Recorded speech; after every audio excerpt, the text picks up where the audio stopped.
Halo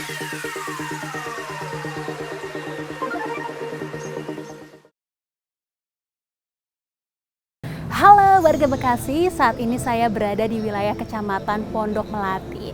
Nah, kegiatan kali ini saya mau lihat nih kegiatan reses dari Ketua DPRD Kota Bekasi. Ya, nantinya kita akan ngobrol-ngobrol langsung nih bareng beliau, Bapak Haji Muhammad Saifuddaulah. Buat yang penasaran, ikutin terus yuk.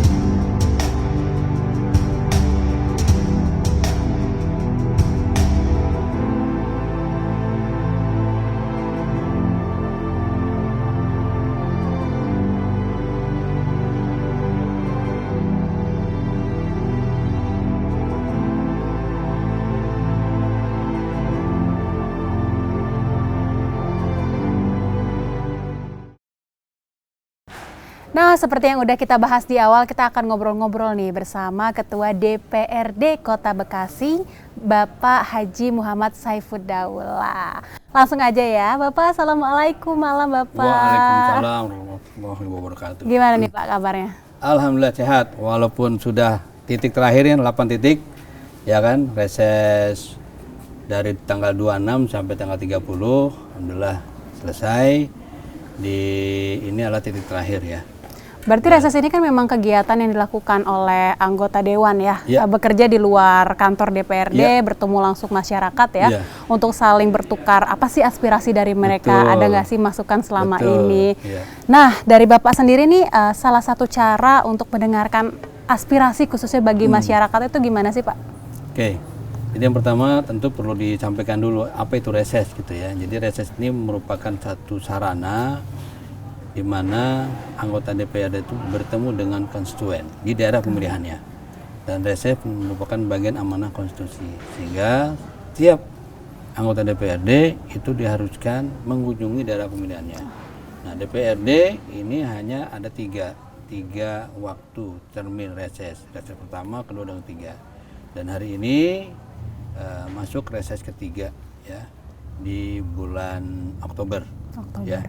Sehingga inilah yang kemudian kita hadir, kita undang masyarakat melalui ketua RT dan ketua RW. Jadi saya koordinasi dulu dengan ketua RW.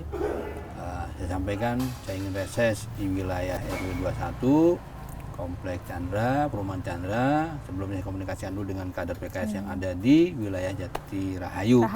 Nah, kemudian akhirnya diundanglah beberapa RW. Alhamdulillah pada hari ini ada 4 RW ya.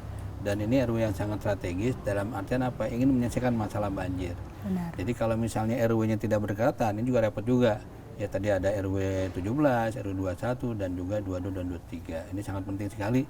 Sehingga insya Allah permasalahan yang mereka hadapi terkait dengan masalah banjir, ini insya Allah akan bisa kita bahas dan mudah-mudahan ini akan tuntas. Tadi juga masyarakatnya ada 4 RW juga ya Pak. Terlihat juga memang antusiasmenya itu luar biasa banget dari masyarakat. Terutama tadi Bapak sedikit menyinggung tentang salah satu kendala juga yang masih ditanggulangi ya sampai saat ini, yaitu penanggulangan banjir. Nah, kalau misalnya dari reses sendiri dan juga dengan proses penanggulangannya sendiri gitu ya Pak ya. Keterkaitannya itu bagaimana Pak, sejauh mana untuk andil dari pemerintah untuk menangani khususnya untuk permasalahan bagi masyarakat sekarang? Baik, sebenarnya ada hal yang mungkin menjadi PR ya. Satu sisi DPRD sudah melakukan Perda nomor 6 2020 tentang sistem drainase. Inilah sebenarnya payung hukum yang insya Allah akan menyelesaikan persoalan terkait dengan masalah banjir. Ya, kenapa? Karena muara banjir sebenarnya tata kelola air.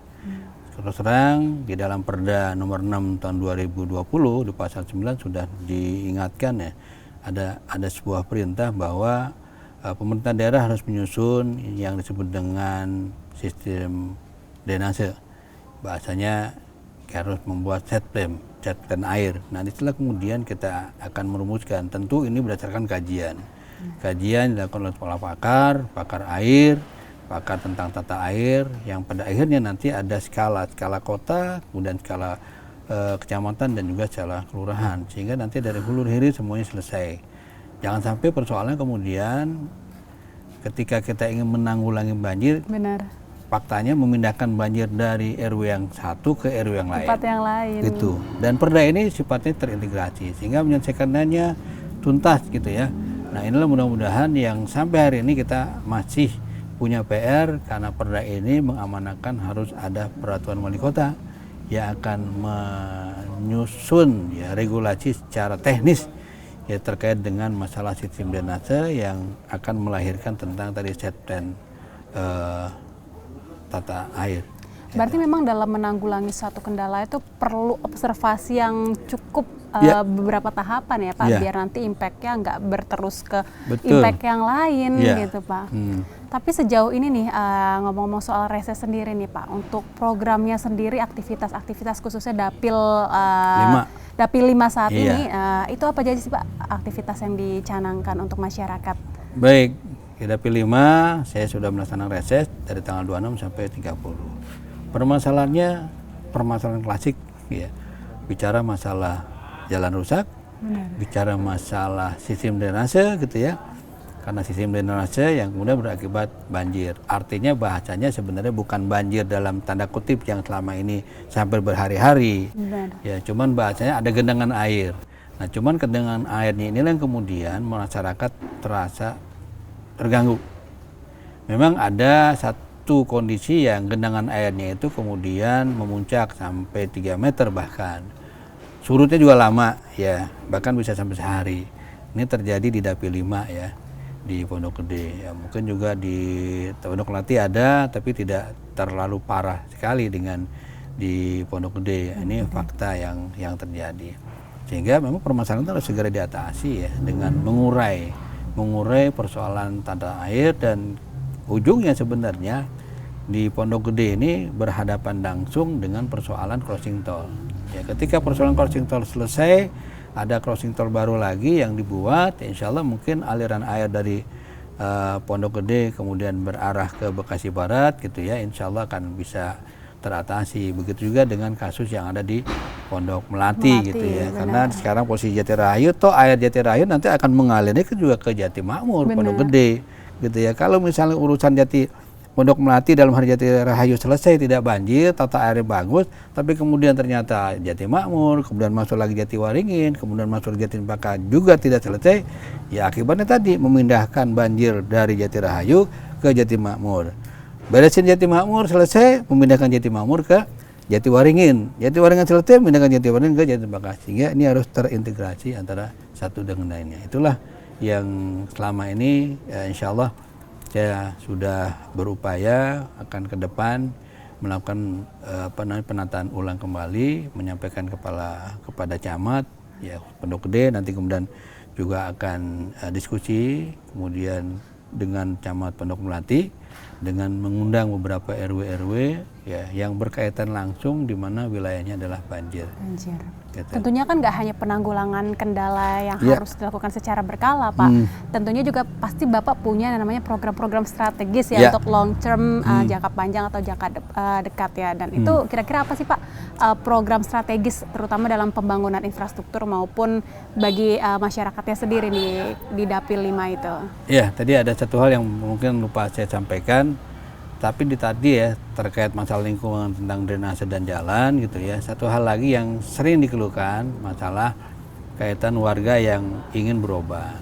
Ya, makanya saya ingatkan lagi warga Bekasi itu harus segera statusnya berubah menjadi penduduk Bekasi.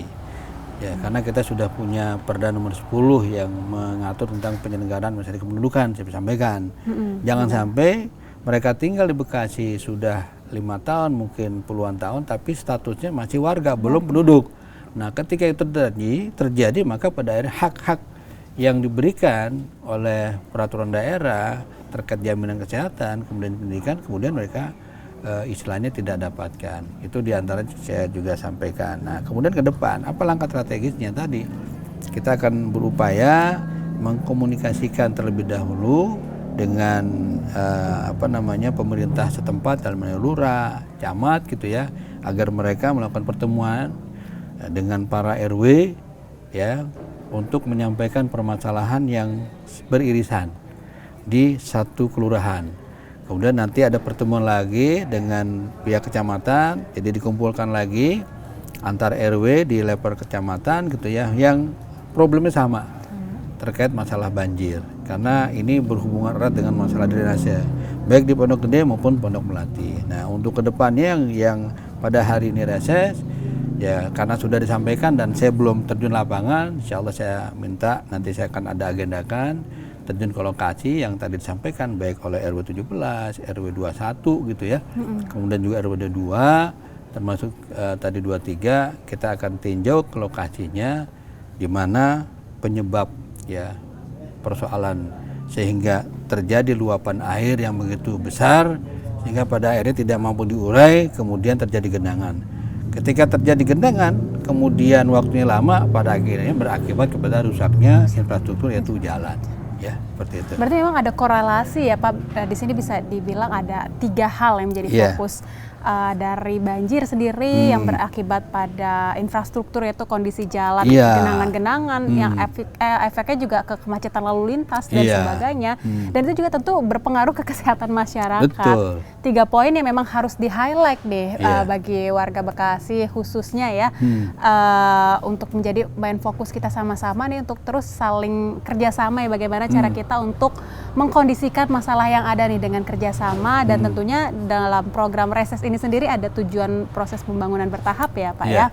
Nah, udah berapa persen sih Pak untuk progres pembangunannya sendiri untuk pengembangan dan pengendalian dari kendala-kendala tersebut? Oke, karena selama ini saya fokus di Pondok Gede, ya kan, karena kita ada 2 dewan gitu ya.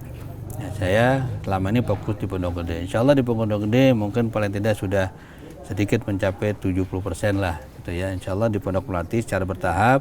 Nah, kekurangan-kekurangan yang selama ini sudah dilakukan oleh teman-teman ya di Dapil 5, maka ini kemudian saya akan melengkapi sehingga mudah-mudahan di masa masa tugas gitu ya, nanti 2024 paling tidak ini juga bisa selesai lah walaupun tidak tuntas karena persoalannya memang terus berkembang sepanjang tadi karena anggaran terbatas, yang kedua tadi regulasi yang kita harus fokus ya terkait pembenahan drainase gitu ya, yang pada akhirnya juga insya Allah bertahap kemudian masuk kepada proses infrastruktur terkait dengan jalan. Ya, sebenarnya tidak hanya itu, ada hal lain yang harus juga diperhatikan terkait kebutuhan masyarakat tentang jaminan kesehatannya seperti apa gitu ya. Kemudian juga jaminan pendidikan seperti apa, termasuk juga garda terdepan terkait kader kesehatan. Selalu dikeluhkan tentang dana operasional posyandu. Tadi disampaikan juga katanya mereka belum mendapatkan. Ini sebuah hal yang ironis juga gitu ya. Maka saya juga nanti akan cek kembali gitu ya, karena seingat saya itu pernah ada gitu ya. Begitu juga dana operasional RW dan RT yang dikeluhkan sangat kecil sekali, sementara mereka berhadapan dengan masyarakat tentu ya pada akhirnya mereka juga akan harus mengeluarkan kocek uangnya sendiri dari kantong pribadinya. Ini juga cukup perhatian juga. Satu sisi mereka garda terdepan selalu melayani masyarakat, dia sudah mengorbankan waktunya, pikirannya gitu ya. Di samping mereka harus kerja, tapi di satu sisi ini menjadi amal jariahnya gitu ya. Juga dan ya, juga Pak, kontribusi harus mengeluarkan dananya. Nah, ini kemudian kita ke depan akan merumuskan kebijakan itu kembali sehingga diharapkan RT, RW sebagai garda terdepan dalam melayani masyarakat ya. Dan juga selainnya kader kesehatan, di sana ada posyandu, kemudian PKK, ini juga akan menjadi kualitas ya yang tentu perlu kita sama-sama benahi sehingga mereka juga patut diapresiasi. Ya, harus mendapatkan sebuah kalau dulu yang tadi disinggung ada dana insentif yang nomenklaturnya sudah tidak dibenarkan lagi, muncullah dana operasional. Mudah-mudahan dengan ada penambahan dana operasional ini tentu dengan kebijakan dalam proses pertanggungjawaban juga tidak terlalu berit-berit tapi kemudian juga tidak menggampangkan sehingga jangan sampai nanti ada pihak oknum yang pada akhirnya memanfaatkan dana operasional tanpa ada pertanggungjawaban yang jelas dana ini untuk diapakan seperti apa. Dari 70% progres yang Bapak bilang tadi nih, khususnya di Dapil 5, Pondok Melati tadi ataupun Pondok Gede tadi ya Pak ya, apakah itu udah sesuai dengan planning yang dicanangkan di awal dan juga apa sih perbedaannya Pak sebelum dan setelah itu dicanangkan dan dilaksanakan? Iya, terus terang ya mungkin planningnya juga kan kita juga mengikuti RPJMD yang ada ya. Di satu sisi kemudian juga kita masuk ke ranah musyawarah pembangunan yang dilakukan oleh di tingkat kelurahan dan juga di tingkat kecamatan.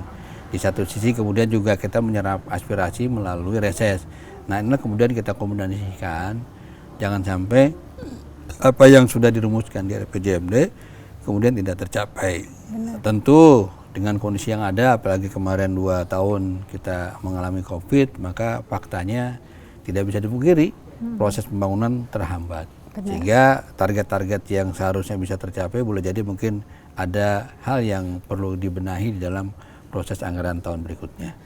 Mencangkup soal anggaran, ketika tadi kan Bapak sampaikan juga karena COVID sebagian pembangunan jadi terkendala, otomatis kan anggaran itu jadi mengendap ya Pak ya, tidak terrealisasikan atau bagaimana Pak?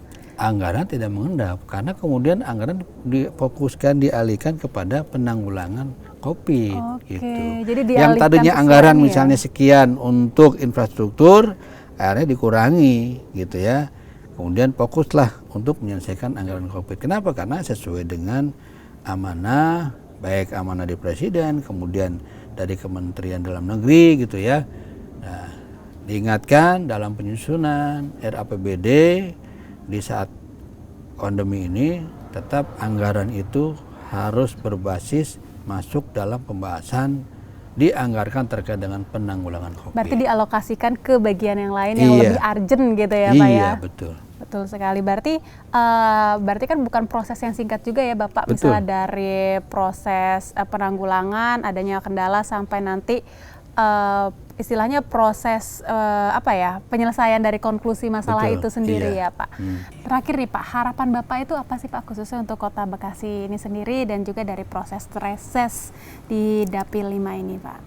Ya harapannya ya mudah-mudahan yang pertama masyarakat sadar ya bahwa kehadiran anggota DPRD untuk reses itu adalah merupakan kebutuhan mereka sendiri. Sebenarnya bukan satu sisi kewajiban kita harus membuat reses gitu kegiatan karena amanah, tapi satu sisi harus sadari juga oleh masyarakat ya bahwa mereka juga penting hadir. Kenapa? Karena mereka harus menyampaikan segala permasalahan yang mereka hadapi dalam konteks persoalan lingkungan tadi, baik infrastruktur maupun non infrastruktur. Karena inilah wadahnya, ketemu langsung gitu ya, bertatap muka langsung, sampaikan gitu gagasannya. Mungkin mereka juga punya solusi yang terbaik. Benar. Ya kan? Mereka ingin mengkritisi anggota dewan, silahkan. Toh kita adalah orang yang dipilih, adalah merupakan wakil mereka, sehingga kita harus mampu mendengar segala masukan, aspirasi dari mereka. Tentu dengan hal ini diharapkan hasil reses kemudian dicatat, didokumentasikan, karena setiap reses dicatat, didokumentasikan nanti akan dilaporkan ya, kemudian akan kita sampaikan di rapat paripurna. Jadi dokumen resmi yang kemudian ini juga salah satu unsur yang akan masuk dalam perencanaan pembangunan Kota Bekasi. Berarti terbuka ya Pak kalau masyarakat ada aspirasi, ada saran, masukan, termasuk kritik juga dari masyarakat terbuka ya Pak? Iya, karena disitulah reses masyarakat akan menyampaikan unek-uneknya lah. Dan ketua anggota DPRD harus menyampaikan apa yang harus mereka lakukan, apa yang sudah mereka lakukan selama ini sih di masa sidang. Kemudian kira-kira ke depan setelah masa sidang berikutnya gitu, karena kan kita masuk masa sidang ketiga, apa yang akan dilaksanakan. Nah, ini yang kemudian selalu berkembang. Nah, seperti yang tadi setelah reses ini apa sih naik ke depan untuk warga RW 21, kemudian 22, 23 dan 17 di perumahan Canda sekitarnya, ya tentu saya akan tinjau lokasi. Saya akan turun ke lapangan, saya akan melihat ya kondisi real ya tadi permasalahan yang tadi disampaikan. Karena bagi saya permasalahan yang disampaikan, saya tidak ingin hanya mendengar secara verbal saja, tapi saya ingin langsung terjun. Karena itulah kita akan menemukan boleh saja yang disampaikan ternyata ada sesuatu yang lebih parah lagi kan? Benar-benar. Nah, ya kan? Karena mungkin ada sesuatu yang mereka belum bisa menyampaikan atau ternyata penyampaiannya berlebih bisa saja gitu. Benar, ya karena mereka itu, secara psikologis sudah jenuh. Tadi luar biasa, saya sudah sekian tahun menyampaikan aspirasi lewat musrembang. Ya itulah prosedur yang ada. Nah, kita mudah-mudahan di reses ini dengan menampung berbagai macam aspirasi, tentu kita akan rumuskan, sekali lagi kita catat, dan sekali lagi ini akan menjadi dokumen reses yang akan diparipurnakan. Nah, untuk closing nih Pak, ada nggak sih Pak closing statement atau mungkin ada pesan yang ingin disampaikan kepada masyarakat dari Bapak khususnya? Oke. Ya sekali lagi saya berharap kepada masyarakat Kota Bekasi, jadi tidak hanya Pondok Gede Pondok Melati di mana saya menjadi daerah pemilihan saya, karena saya sebagai Ketua DPRD mengharapkan masukan bagi seluruh elemen masyarakat untuk Kota Bekasi yang lebih baik. Ya, melalui jalur baik secara langsung datang, ya.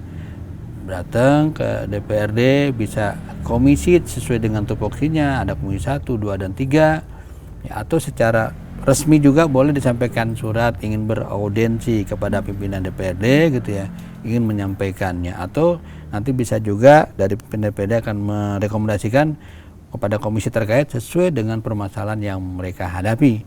Ya, apakah nanti terkait dengan masalah perizinan, nanti kita rekomendasikan ke komisi 1. Kemudian masalah infrastruktur, atau juga mungkin terkait dengan masalah banjir, atau juga terkait dengan masalah lingkungan, nanti rekomendasi ke komisi 2. Atau juga mungkin permasalahan berkaitan dengan keinginan warga, bagaimana mereka ingin meningkatkan pendapatannya, mereka ingin dibina sebagai UMKM, ya nanti kita rekomendasikan ketemu dengan komisi 3. Mungkin komisi 3 ada kebijakan-kebijakan yang sudah tersampaikan oleh dinas terkait. Dan juga boleh jadi mungkin terkait dengan masalah kesehatan, masalah sosial, atau masalah yang berhubungan dengan pendidikan. Nanti kita rekomendasikan kepada Komisi 4. Nah itulah, jadi pimpinan bukan kemudian berdiri sendiri, karena ada alat kelengkapan Dewan yang insya Allah ini akan menjadi bagian satu kesatuan dalam rangka menjalankan tupoksi DPRD, baik dalam konteks anggaran, kemudian dalam penyusunan perda, termasuk dalam kaitan pengawasan. Jadi fungsi pengawasan ada di komisi, fungsi anggaran ada di badan anggaran, fungsi legislasi ada di badan legislasi yaitu Bappeperda. Berarti ada part-partnya sendiri yang akan menangani ya Pak? Ada AKD, ada alat kelengkapan Dewan. Oke, baik. Terima kasih Bapak yang akrab disapa dengan Pak Ustadz Daulah nih ya Pak ya. Terima kasih untuk waktu dan penjelasannya luar biasa sekali malam hari ini. Dan khususnya buat warga Bekasi nih, kita udah sama-sama mendengarkan ya tanggapan sekaligus apa sih program strategis dari pemerintah Kota Bekasi, khususnya dari Ketua DPRD Kota Bekasi Bapak Ustadz Daulah tadi. Semoga kita sama-sama bisa terus memberikan apresiasi, memberikan masukan-masukan, kritik dan saran khususnya untuk membangun ya sebagai masyarakat dari Kota Bekasi ini sendiri. Dan ingat, sebelum tutup, kantor DPRD adalah rumah rakyat.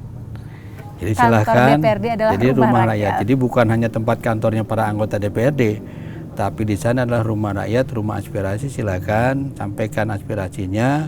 Insya Allah kemudian nanti kita akan akomodir ya sesuai dengan tadi tupoksi dari masing-masing alat kelengkapan Dewan. Tentu ketika menyampaikan aspirasi dengan baik gitu ya, kemudian ketika ada data yang ada disampaikan datanya.